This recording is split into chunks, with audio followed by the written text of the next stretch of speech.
중앙선거관리위원회는 선거와 국민투표의 공정한 관리 및 정당에 관한 사무를 처리하는 헌법기관입니다. 맞죠? 맞습니다. 네. 그래서 무엇보다도 선거관리위원회는 헌법 수호의 의지, 법률 준수의 의지가 있는 것이 우리가 그 인사청문회를 하면서 판단하는 중요한 자질이라고 생각합니다. 동의하시죠? 예. 네. 그래서 묻겠습니다. 12월 3일 밤 당시 대통령 윤석열이 비상계엄을 선포했습니다. 이거에 대해서 위헌 위법적인 내란이라고 생각하십니까? 아니면 대통령이 통치할 수 있는 비상계엄 헌법에 근거한 법률에 근거한 통치 행위라고 생각하십니까? 아마도 지금 이제 현재 그게 헌법과 법률에 입각해서 말씀해 주십시오. 지금 현재 그거와 관련된 이제 탄핵 심판이나 아마 재판이 진행되는 탄핵 심판과 상관없이 헌법과 법률에 근거해서 선거관리 업무를 관장해야 되는 선거관리위원으로서 입장을 묻는 것입니다. 선거관리위원회에 대한 어떤 뭐 개헌금 투입 이런 문제에 대해서 헌법과 법률에 근거해서 판단해달라는 얘기입니다. 어쨌든 뭐 계엄은 뭐 헌법과 개헌법에 정해져 있듯이 엄격한 요건에 한해서 아주 제한적으로 그러니까요. 선포하도록 돼 있습니다. 12월 3일 당시 대통령 윤석열이 한 행위는 헌법에 근거한 비상계엄입니까? 아니면 내란입니까?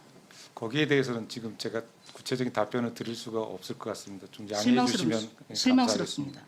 그러면 당시 계엄군이 선관위 침탈한 거에 대해서는 어떻게 생각하십니까? 그것도 답변할 수 없습니까? 그거는 그렇게 정당했다고 생각을 하지는 않습니다. 예.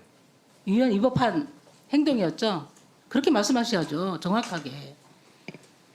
앞서 많은 의원님들이 부정선거 음모론에 대해서 지적을 하셨습니다.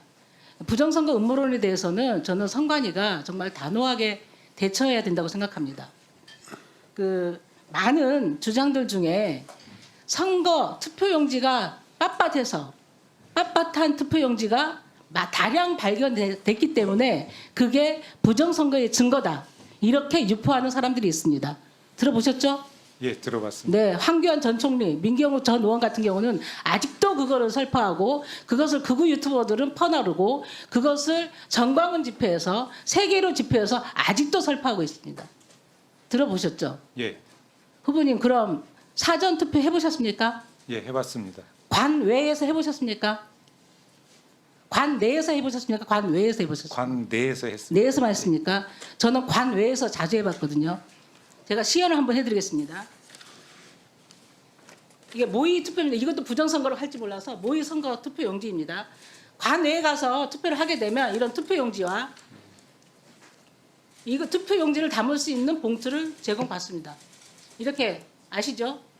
그래서 이것을 투표함에 가서 투표소에 가서 기표를 하게 됩니다.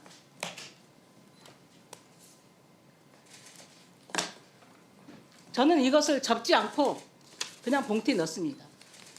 물론 접는 사람도 있지만 많은 사람들이 접지 않고 봉투에 넣습니다. 왜냐? 인주가 무슨 무효 투표가 될까 봐 접지 않고 넣습니다. 그리고 이렇게 봉인을 하고 이렇게 투표함에 넣습니다. 많은 사람들이 이렇게 합니다. 그리고 저는 본투표도 많이 합니다. 이렇게 합니다. 그리고 인주가 묻을까 봐 저는 이렇게 접지 않고 그냥 살짝 말아서 넣습니다. 이것도 빳빳하지 않습니다. 개표할 때는 이건 다 빳빳한 용지가 되는 겁니다. 그런데 이걸 근거로 해서 부정투표라고 부정선거라고 하는 거예요. 그런데 이게 선거 무효 소송에서 다 졌습니다. 기각됐습니다. 그래도 믿지 않습니다. 이걸 그대로 주장해요. 아직도. 나는 이거는 선관위는 단호하게 대처해야 된다고 생각해요. 이거 여당 야당의 입장이 아닙니다. 민주주의를 좀먹고 있지 않습니까? 예? 민주주의의 근간인 선거를 부정하고 민주주의 피를 빨아먹는 좀비들처럼 지금 독버섯처럼 번져가지고 지금 거의 30%에 육박하는 국민들이 부정선거를 묻고 있는 상황까지 온 겁니다.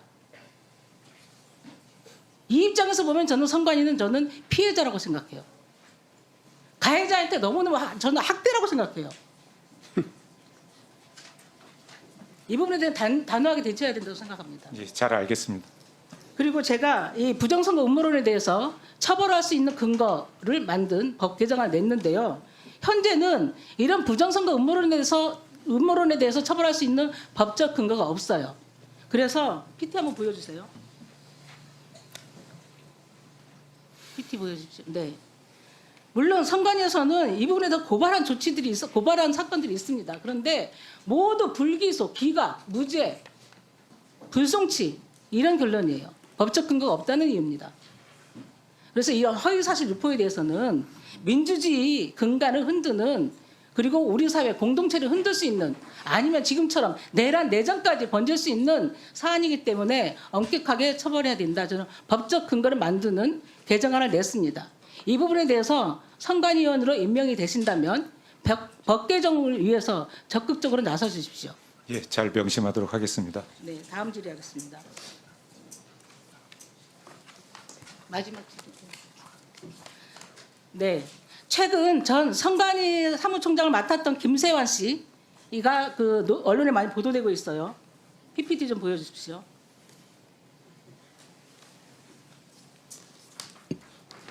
네, 김세환 전 총장은 퇴직 후에 국민의힘에 입당하고 2024년 3월 9일 국민의힘 배준영 후보의 선거사무소 개소식에도 참석했습니다. 이후 8월에는 강화군수 보궐선거에 국민의힘 후보로 출마를 선언하고 1차 경선까지 통과했습니다. 알고 계십니까? 어느 정도 언론 보도 통해서 들어서 알고 있습니다. 네. 그런데 많은 보도는 안 됐습니다만 알고 봤더니 이분은 또 내란 우두머리 윤석열과 서울대학교 법대 7구학번 동기인 사실도 추가로 확인됐습니다. 저는 다른 말을 하고 싶은 게 아닙니다. 직전에 선관위 사무총장을 했던 사람이 몇 개월이 지나서, 아니면 2년 6개월 정도 지난 것 같은데요. 공직 후보자로 출마해서는 저는 안 된다고 생각합니다. 이 부분에 대해서 어떻게 생각하세요? 저도 그렇게 생각합니다. 선거 관리의 투명성을 위해서는 그 조직에 있는 모든 사람, 특히 고위직에 있었던 사람은 한치의 의심받는 행동도 해서는 안 된다고 생각을 합니다. 출마를 제한할 수 있는 법이 없다면 내부 윤리 규범이라도 만드십시오. 저는 직전까지 선거선거를 관장했던 사람이 특정 정당 후보로 출마해서 하는 것은 저는 선거 관리의 공정한, 굉장히 공정성에 침해가 된다고 생각합니다. 잘 알겠습니다. 반드시 명심해서 준비해 주시기 바랍니다.